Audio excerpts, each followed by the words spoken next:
سیدنا عمر ابن الخطاب رضی اللہ تعالیٰ عنہ کے سیرت اور کردار کے حوالہ سے ہوگا۔ خالق ارض و سما سے دعا ہے اللہ سبحانہ و تعالیٰ بندہ ناچیز کو صحیح معنوں کے اندر ان کی سیرت اور کردار کو بیان کرنے کی توفیق عطا فرمائے، اور اس کے بعد ہم سب کو اللہ توفیق خاص سے نوازے کہ ہم اس کے مطابق اپنی زندگی کا ایک ایک لمحہ گزار سکیں۔ سیدنا عمر ابن الخطاب رضی اللہ تعالیٰ عنہ اسلام کی بہت بڑی شخصیت ہے،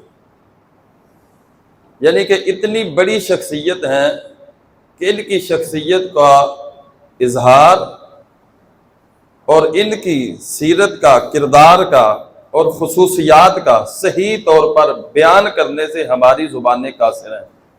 اتنی بڑی شخصیت ہے۔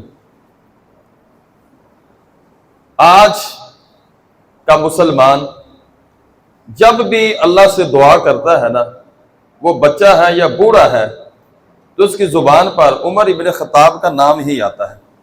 اتنی بڑی یہ شخصیت ہے۔ مسلمان کا بچہ عمر ابن خطاب رضی اللہ تعالی عنہ کے نام سے، شخصیت سے واقف ہے، اور لوگ آج بھی اپنے دامن اور جولیوں کو اٹھا کر خالق ارض و سما سے یہی دعا کرتے ہیں، اللہ ہمارے اندر ایسی جرت اور بہادری پیدا فرما جو جرت اور بہادری آپ نے خطاب کے بیٹے عمر کو عطا کی۔ اگر آج بھی مسلمانوں کی تقدیر کی کایا پلٹ سکتی ہے تو ہمیں عمر ابن خطاب جیسے عظیم انسان کی ضرورت ہے، جو مسلمانوں کے زوال کو دوبارہ عروج کی طرف لے کر آئے۔ اور پیارے پیغمبر علیہ الصلوۃ والسلام نے اس شخصیت کو اپنی زبان سے مختلف الفاظ کے ساتھ اس کا تعارف کروایا، اور صحابہ کرام رضوان اللہ علیہم اجمعین جب کسی وقت فضائل کا تذکرہ کرتے تو سب سے پہلے ابو بکر کا تذکرہ ہوتا، تو اس کے بعد عمر ابن خطاب رضی اللہ تعالیٰ عنہ کا تذکرہ ہوتا تھا۔ اور اللہ کے پیارے حبیب علیہ الصلوۃ والسلام بھی جب بھی تذکرہ کرتے اپنے صحابہ کا تو اس لسٹ کی ابتدا کے اندر ابو بکر ہوتے، بعد کے اندر عمر ابن خطاب رضی اللہ تعالیٰ عنہ ہوا کرتے تھے۔ اور پھر اللہ سبحانہ و تعالیٰ نے قرآن حکیم کی 20 آیات ہے جو عمر ابن خطاب رضی اللہ تعالیٰ عنہ کی تمنا پر، آپ کی چاہت پر، آپ کے ارادے پر رب نے قرآن بنا کر نازل کی۔ اتنی بڑی شخصیت کہ جو زمین پر جو سوچتا ہے، جو اس کے دماغ کے اندر ہے، اللہ اس کو قرآن بنا دیتا ہے۔ کتنی بڑی وہ شخصیت ہے۔ اس لیے بھائیو، آج ہمیں بھی اپنا کردار، اپنی سوچ فکر، اپنا اٹھنا بیٹھنا، ہمیں بھی پیارے عمر ابن خطاب رضی اللہ تعالیٰ عنہ کی سیرت جیسا بنانا پڑے گا۔ اور اگر ہم آج کے دور کے اندر سنجیدہ نہ ہوئے اور ہم نے اپنے آئیڈیل عمر ابن خطاب جیسے نہ بنائے تو پھر اس سے بڑھ کر ذلت رسوائی ہمارا مقدر ہوگی۔ ہم نے صحابہ کی سیرت کو چھوڑ دیا، صحابہ کو پڑھنا چھوڑ دیا، صحابہ کی قربانیوں کو ہم نے نظر انداز کر دیا، اور عمر ابن خطاب جیسے ناڈر، بے باک، سپاہی، سپہ سالار، جوان مرد اور شجاع قسم کے انسانوں کو ہم نے پسے پشت ڈال کر یہود و نصارہ کے وہ لوگ کہ جنہوں نے دنیا کے اندر چھوٹی چھوٹی وہ کارکردگی دکھائی، ان کی معمولی سی پرفارمنس ہے، اور ہم نے ان کو اپنا آئیڈیل بنا لیا۔ آج ہمارے زوال کا سبب ہی یہی ہے کہ ہم اپنے لیڈروں کو بھول گئے، ہم جناب اپنے مجاہدین کو بھول گئے، اور ہم نے اپنی نسبت غیروں کی طرف کر دی۔ سیدنا عمر ابن خطاب رضی اللہ تعالیٰ عنہ پیارے پیغمبر علیہ الصلوۃ والسلام عمر پر اتنا فخر کرتے، اور عمر کی شان کو اللہ کے محبوب نے مختلف الفاظ کے ساتھ مختلف مواقع پر سیدنا عمر کی شان کو، عظمت کو بیان کیا۔ ایک دفعہ اللہ کے حبیب علیہ الصلوۃ والسلام ایک پہاڑ پر ہے، ساتھ ابو بکر اور عمر بھی موجود ہیں۔ اللہ کے محبوب نے پتہ کیا فرمایا؟ اسکت یا ہرا، اے احد تو کیوں لرزتا ہے؟ کیونکہ وہ کانپ رہا تھا، لرز رہا تھا، زلزلے کی کیفیت بنی ہوئی تھی۔ کہا تو کیوں حرکت کے اندر آتا ہے؟ کیا تجھے اس بات سے حیا نہیں آتی کہ تجھ پر فإن علیک نبی و صدیق و شہیدان، کہ تجھ پر ایک نبی کھڑا ہے، ایک صدیق اور 2 شہید تجھ پر کھڑے ہیں۔ یہ پیارے پیغمبر کی زبان اقدس سے الفاظ نکلنے کی دیر تھی کہ احد پہاڑ ادھر ہی تھم جاتا ہے۔ یہ شان ہے عمر بن خطاب رضی اللہ تعالی عنہ کی۔ جو لفظ شہیدان اللہ کے محبوب نے استعمال کیا، یہ اشارہ محبوب کا اللہ کے نبی علیہ الصلوۃ والسلام نے اس اشارے کے اندر سیدنا عثمان ابن عفان اور عمر ابن خطاب کی طرف کیا۔ یہ اشارہ تھا محبوب کا اپنی زندگی کے اندر، اور ایسا ہی ہوا۔ اور اس حدیث کی وضاحت اور توضیح پر محدثین نے، جميع محدثین نے لکھا ہے کہ شہیدان سے مراد پہلے عمر ابن خطاب ہے اور دوسرے عثمان غنی رضی اللہ تعالیٰ عنہ۔ تو یہ وہ شخصیت ہے اسلام کی کہ جس کی شہادت کی گواہی پیارے پیغمبر نے اپنے لسان نبوت سے دی ہے۔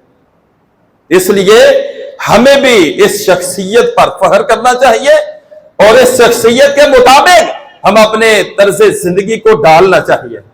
اور پھر یہاں سے ایک بہت بلیغ نقطہ اور بلیغ نصیحت محبوب کی زبان سے ہمیں مل رہی ہے کہ احد پہاڑ جیسی ایک بے جان چیز، غیر شعور، جس کے اندر شعور نہیں، وہ بھی عمر ابن خطاب رضی اللہ تعالیٰ عنہ جیسی شخصیت کا احترام اور اکرام کر رہی ہے۔ عمر ابن خطاب کی ذات کا رعب اور دبدبہ اور جلالت ایک پہاڑ کے دل کے اندر ہے جس کے اندر شعور نہیں۔ اور آج کتنا ہی شور مچانے والے ہیں کہ جنہوں نے عمر بن خطاب رضی اللہ تعالی عنہ کی ذات اقدس پر اپنی زبان تان کو دراز کیا اور ان کے ایمان کے اندر شک کیا اور ان کو لفظ ارتداد کے ساتھ کہ محبوب پیغمبر کی وفات کے بعد جميع صحابہ مرتد ہو گئے۔ یہ ساری کی ساری من گڑت قصے، کہانیاں اور افسانے ہیں۔ صحابہ کرام رضوان اللہ علیہم مجمعین نے آخری دم تک اس اسلام کی خاطر جو محبوب سے سیکھا تھا، جو محبوب سے سنا تھا، محبوب کی زبان اقدس سے نکلے ہوئے ایک ایک جملے پر اپنی زندگیوں کے نذرانے پیش کر دیے، اپنا مال پیش کر دیا، اور ہجرت کا وقت آیا تو ہجرت کر کے دکھائی، اور اپنے بچوں کو میدان کارزار کے اندر لے کر گئے اور خود شہید ہوئے اور بچوں کو یتیم کروایا اور ان کی بیویاں بیوہ ہو گئی، اور یہ آخر تک اسلام پر ہے۔ کوئی ایسا صحابی رسول نہیں کہ جو لفظ ارتداد کے ساتھ جو اس کی توہین کی جاتی ہے، نعوذ باللہ، کہ جميع صحابہ محبوب کی وفات کے بعد مرتد ہو گئے تھے۔ یہ ایک قصہ من گڑت ہے اور یہ وہ کلمہ ہے جس کا حقیقت کی دنیا کے ساتھ کوئی تعلق نہیں ہے۔ تو لہذا سیدنا عمر ابن خطاب رضی اللہ تعالیٰ عنہ پیارے پیغمبر کی زبان اقدس کے مطابق یہ اسلام کے شہید ہیں، اور پیارے پیغمبر علیہ السلام کی اس جملے کو سن کر نا عمر ابن خطاب رضی اللہ تعالیٰ عنہ نے اپنی زندگی کا معمول بنا لیا، اور کثرت سے آپ کے زبان اقدس سے یہ الفاظ نکلتے تھے، اللہم انی اسألک شہادتا فی سبیلک واجعل موتی فی بلد رسولک۔ اللہ میں تجھ سے شہادت کا سوال کرتا ہوں، اے میرے مولا میں تجھ سے شہادت کا طلبگار ہوں۔ جب یہ صحابہ الفاظ سنتے نا، اگلے الفاظ یہ تو ٹھیک ہے کہ شہادت کی طلب اور طلب تو ہمیں بھی ہے کہ اللہم انی اسألک شہادتا فی سبیلک، ہاں یہ ہمیں بھی امید ہے عمر ابن خطاب کو بھی اللہ شہادت کی موت سے نوازے گا۔ لیکن جب اگلے الفاظ سنتے تھے نا کہ واجعل موتی فی بلد رسولک، اللہ میں تو سے شہادت کا طلبگار ہوں، اور وہ بھی تیرے محبوب کے محبوب شہر مدینہ کے اندر۔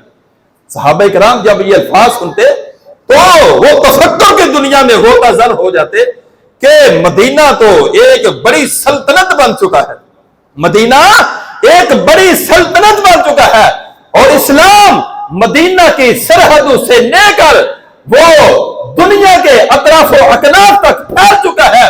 یہ کیسی دعا عمر ابن خطاب کی زبان سے نکلتی ہے؟ اب تو ہمیں کسی قسم کا کوئی خطرہ نہیں، اب ہمیں کسی قسم کا کوئی خطرہ نہیں۔ خطرہ تھا تو روم اور ایران جیسی بڑی سلطنت جن کو سپر پاور تصور کیا جاتا تھا، تو عمر ابن خطاب رضی اللہ تعالیٰ عنہ نے اپنے ہی دور حکومت کے اندر دونوں کی گردن کو توڑ کے رکھ دیا، اور اسلام کے جھنڈے کو روم اور ایران جیسی جو سپر پاورز تھے ان پر اسلام کا جھنڈا لہرا دیا۔ جب بڑی بڑی سلطنتیں ہیں ان کی گردن کا منکا ٹوٹ گیا، اب یہ کیسے ممکن ہے کہ دشمن کو جرأت ہو کہ مدینے پر حملہ کرے؟ یہ الفاظ سیدنا عمر ابن خطاب رضی اللہ تعالی ہو اپنی اکثر دعاؤں کے اندر شامل کرتے تھے۔ اللہم انی اسألک شہادتا، اللہم انی اسألک شہادتا فی سبیلک واجعل موتی فی بلد رسولک۔ اللہ شہادت کی موت چاہیے تو وہ بھی تیرے محبوب شہر کے مقدس اور محبوب شہر مدینہ کے اندر چاہیے۔ تو اللہ سبحانہ و تعالیٰ نے عمر کی زبان سے یہ نکلا ہوا جملہ، یہ نکلا ہوا کلمہ، یہ نکلے ہوئے الفاظ 100% سچ کر کے دکھائے۔ عمر ابن خطاب رضی اللہ تعالیٰ عنہ کی شہادت ہوتی ہے تو پھر محبوب کے محبوب شہر مدینہ کے اندر ہی ہوتی ہے۔ جو ابو لولو فیروز المجوسی نے خنجر کے زہر سے بڑے ہوئے زہر کے اندر دبائے ہوئے خنجر کے ساتھ وار کر کے ان کو شہید کیا تھا، اور آج عمر ابن خطاب رضی اللہ تعالی عنہ کی دعا شرف قبولیت کو پہنچتی ہے۔ تو آج ہم تو ڈر گئے ہیں، گھبرا گئے ہیں، ہمیں تو دنیا کے مال نے، دنیا کی غیرت نے، دنیا کی چراہٹ نے، دنیا کی جناب وہ رونق اور میلے نے، دنیا کی عیش و عشرت نے ہم کو شہادت کی موت کا سوال کرنا، اس قدر ہمیں وہ جناب دین سے دور، شریعت سے دور، پیغمبر کی شریعت سے انحراف اور بزدلی کا عالم یہ ہے کہ ہم رب سے موت شہادت کی مانگتے ہی نہیں، ہم رب سے شہادت کی موت کا سوال ہی نہیں کرتے۔ لیکن اللہ کے محبوب پیغمبر علیہ الصلوۃ والسلام کی ساری زندگی اللہ میں تجھ سے شہادت کی موت کا طلبگار ہوں۔ یہ پیارے پیغمبر علیہ الصلوۃ والسلام کی ساری زندگی کی دعا تھی، اللہ شہادت کی زندگی، اللہ زندگی کی جو سانسیں ہیں وہ تیرے حکم کے مطابق گزرے، موت آئے تو شہادت کی موت ہے۔